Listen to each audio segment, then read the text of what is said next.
Bonjour à tous, bienvenue sur Dinosaure Info. Là aujourd'hui je vais vous parler d'un encyclopédie sur les dinosaures. Alors il parle pas que des dinosaures, mais je vous parlerai principalement des dinosaures. Je vous parlerai plus des dinosaures que les autres espèces, comme les mammouths et les hommes. Alors comme dans toute encyclopédie, on a les sommaires. Et vous avez à peu près des images et tout à chaque page. Alors, dans les premières pages, on y trouve les, les périodes de la préhistoire, tout ce qui est Jurassique, Trias, Crétacé. Là, vous avez le début des premières créatures marines jusqu'à là. Là, on vous explique ce que c'est tout ce qui est Trias, Jurassique, Crétacé.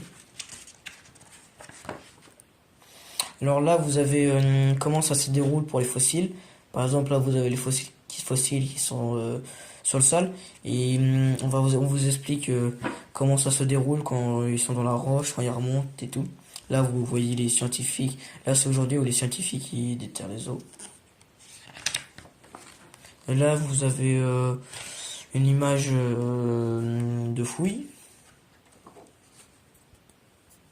Alors là, on vous explique ce que c'est paléontologie et tout. Là, on vous montre les tailles des premières créatures jusqu'aux créatures d'aujourd'hui. Là, vous avez l'homme, vous avez tout ce qui est dinosaures, mammouths, mammifères marins. Là, ça va être les premières créatures dans l'eau, sur Terre.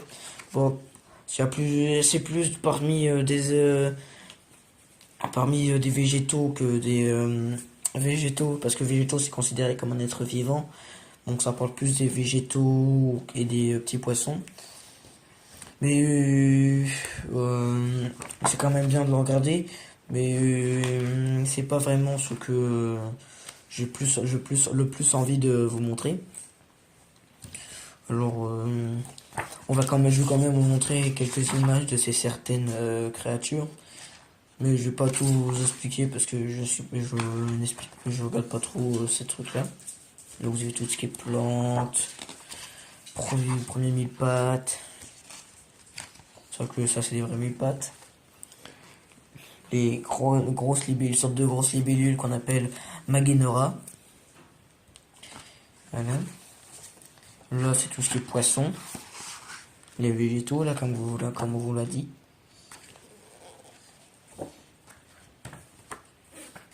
Là c'est tout ce qui est vertébré. Poisson. Tout ce qui est poisson. Ça c'est des animaux marins de la préhistoire. Là, on va entrer dans ce qui est dinosaures. Alors, là, vous avez les premiers herbivores. Voilà. On vous indique regardez, quand est-ce qu'ils ont vécu, où, leur habitat, leur longueur, leurs alimentations. Par exemple, pour le Léa Clinasaura, il a vécu jusqu'à 105 millions d'années, il a vécu jusqu'au début du Crétacé. Il vivait en Australie et ils habitaient dans les forêts. Ils faisaient 2 mètres et c'est comme ce sont des herbivores, ils mangeaient tout ce qui est plantes. Après vous avez toutes les informations et tout. Là vous avez une image de chasse d'un prédateur avec des herbivores. Là, vous avez les fameux Pachycephalosaurus, avec leur casque, comme on le dit, tête à casque. On dit que ce sont des casques, parce que on vous l'indique ici, ils ont formé une bosse comme un casque au-dessus de leur tête. Et ce sont des herbivores, ce seront l'une des dernières espèces à avoir vécu, des dernières espèces de dinosaures à avoir vécu. Là, c'est tout ce qui est cératops, les cératopsiens, tout ce qui est Pentaceratops, Protoceratops. Alors, je vais plus vous parler Protoceratops que des autres, car les autres ils ont tous des cornes, tandis qu'au Protoceratops, lui, il n'en a pas, ou alors il en a des petites. Alors, les cératopsiens, c'est de la famille des Triceratops qu'on va voir juste derrière. Le fameux Triceratops avec ses 3 cornes, 2 grandes sur la tête, sur le front et une en plein milieu, juste à côté des naseaux. Alors, le principal ennemi du Triceratops, comme vous pouvez le voir ici, c'est le tyrannosaure. Il avait une collerette ici pour se protéger des morsures. C'est un herbivore qui se déplaçait en troupeau. Alors là, vous avez tout ce qui est famille Parasaurolophus. Là, vous avez par exemple les Erasaurus. Là, vous avez une tête de Corythosaurus. Tout ce qui est herbivore, tout ça. Là, vous avez des plantes, tout ce qui est roche de la préhistoire. Là, vous avez le fameux Corythosaurus qui a qu'on appelle lézard à casque. On peut considérer ça comme un casque. Moi, je considère plus ça comme une sorte de crête ou de tube qui servait pour les mâles pour communiquer, pour les mâles pour attirer les femelles. Il est comme le Parasaurolophus, il est la famille du Parasaurolophus. Il a vécu au Crétacé comme la plupart des dinosaures que je viens de vous montrer. C'est un herbivore qui se déplaçait également en troupeau. Là vous avez les Edmontosaurus. Comme vous pouvez le voir sur la photo, c'est des herbivores. Bon, ils ont bien sûr vécu comme tous les autres au Crétacé. Ils ont de grandes pattes, ce qui leur permettait parfois de marcher sur 2 pattes.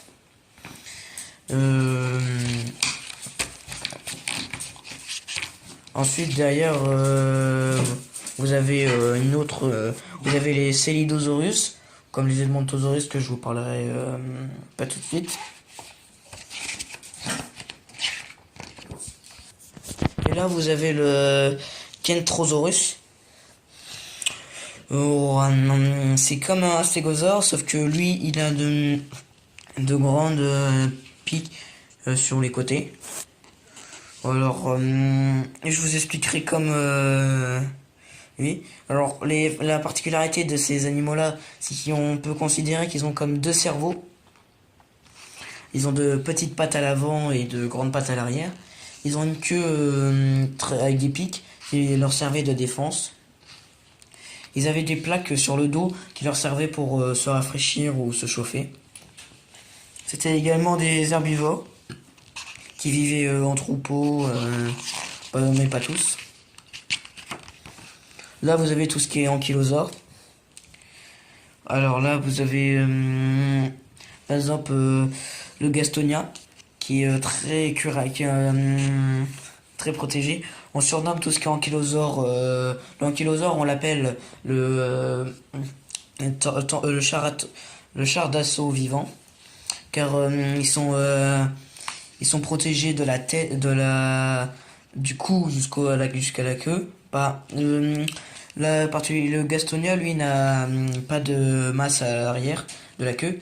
Tout ce qui est ankylosore, ils ont une masse juste au bout de la queue. Ils sont très bien protégés, car pour les prédateurs, c'était compliqué de les tuer, car pour les tuer, il fallait les retourner.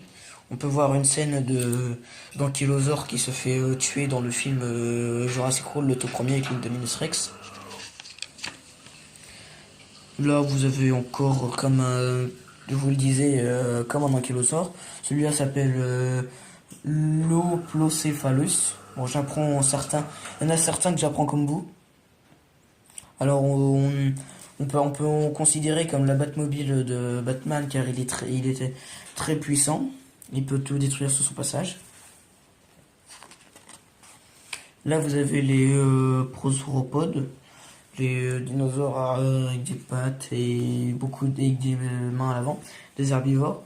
Bon, ceux-là, je ne vais pas trop vous en parler car je n'ai pas beaucoup d'infos sur eux. Ce que je sais, c'est des herbivores qui vivaient parfois en troupeau, comme la plupart. Alors là, vous avez les sauropodes, tout ce qui est brachiosaures, Brachiosaure, tout ça. Là, vous avez le Camarasaurus, comme le Brachiosaure, sauf qu'il est plus lourd. Après, vous avez tout ce qui est grand dinosaure. Ceux-là, c'était. Alors, ils sont gigantesques, mais vu à cause de leur taille, ils se déplacent très lentement, excepté quand il faut s'enfuir. Ils avaient un long cou qui pouvait monter jusqu'à 6 mètres. Ça dépend des sortes de sauropodes. Là, vous avez l'intérieur d'un herbivore et la haut d'un carnivore.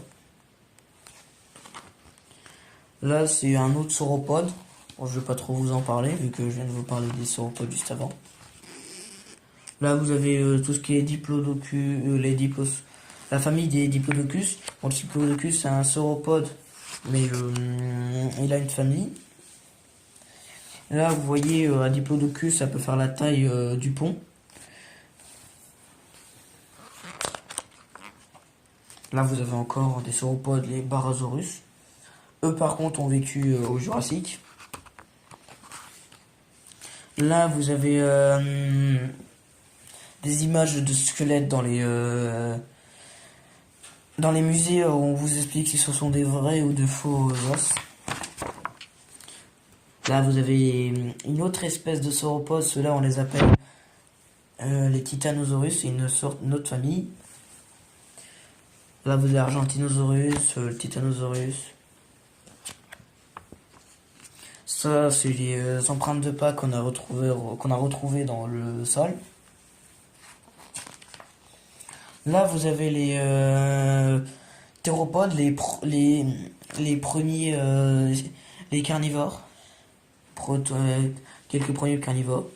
Là, vous avez le plus lourd que je vous ai parlé dans la vidéo du T-Rex, le plus lourd, le Giganotosaurus.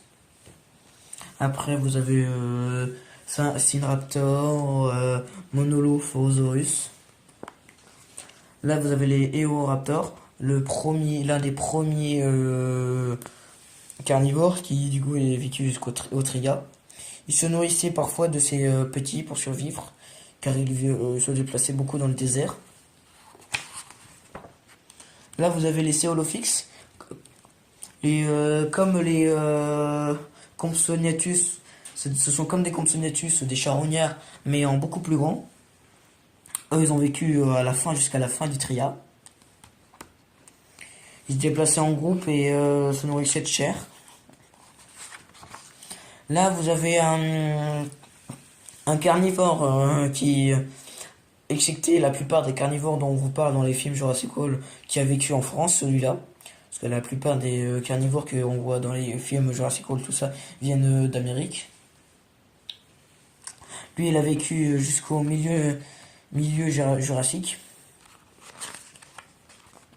Là, vous avez les Spinosauridés. Spinosaures, Irritator, Baryonyx. Alors, le Baryonyx, lui, se servait de sa fameuse griffe pour rattraper les poissons en dehors de l'eau. Il est facile à reconnaître car c'est le seul à ne pas avoir de crête sur le dos. Tandis que tout ce qui est Spinosaure, Irritator, ils ont une crête sur le dos et un museau et une bouche comme un crocodile. Là, vous avez Chuchumimus encore, comme un spinosaure. Eux, les spinosaures, tout ce qui est spinosauridés et tout ça, se nourrissaient de poissons, mais aussi de viande, comme on peut le voir dans le film Jurassic Park 3. Ils ont par contre, les Chuchumimus, eux, avaient des dents partout. Ils en avaient plus que le Tyrannosaurus Rex. Là, vous avez l'Allosaurus, avec ses deux petites crêtes au-dessus des yeux. C'est un carnivore. Il a vécu jusqu'à la fin Jurassique.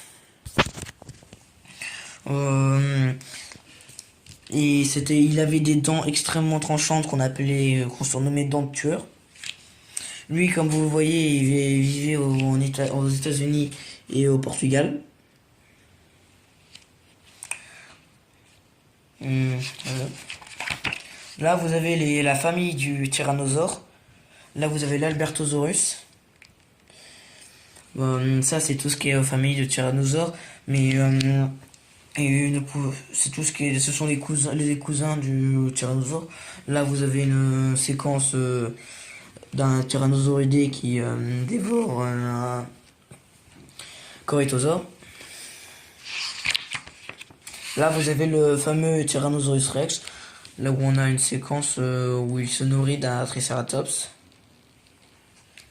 Alors, le Tyrannosaurus Rex, lui, il avait des dents tranchantes, extrêmement tranchantes, 60 dents acérées. Alors lui, il vivait bien sûr en Amérique du Nord. Il avait de grandes pattes, mais il avait par contre de tout petits bras à l'avant. Il se nourrissait bien sûr lui de chair. Il broyait même les os en même temps que la chair. Alors là, vous avez les fameux Compsognathus. Comme vous le disiez avec les céolophyx, ce sont des charognards. Ils se nourrissent de carcasses comme les vautours. Ils sont très petits, mais avec des dents très pointues. Ils se déplacent en groupe. On peut voir une séquence où ils chassent en meute dans le film Jurassic Park 2 où l'un des chasseurs de dinosaures se fait tuer par les Compsognathus dans une petite rivière. Là, vous avez tout ce qui est Gallimimus, etc.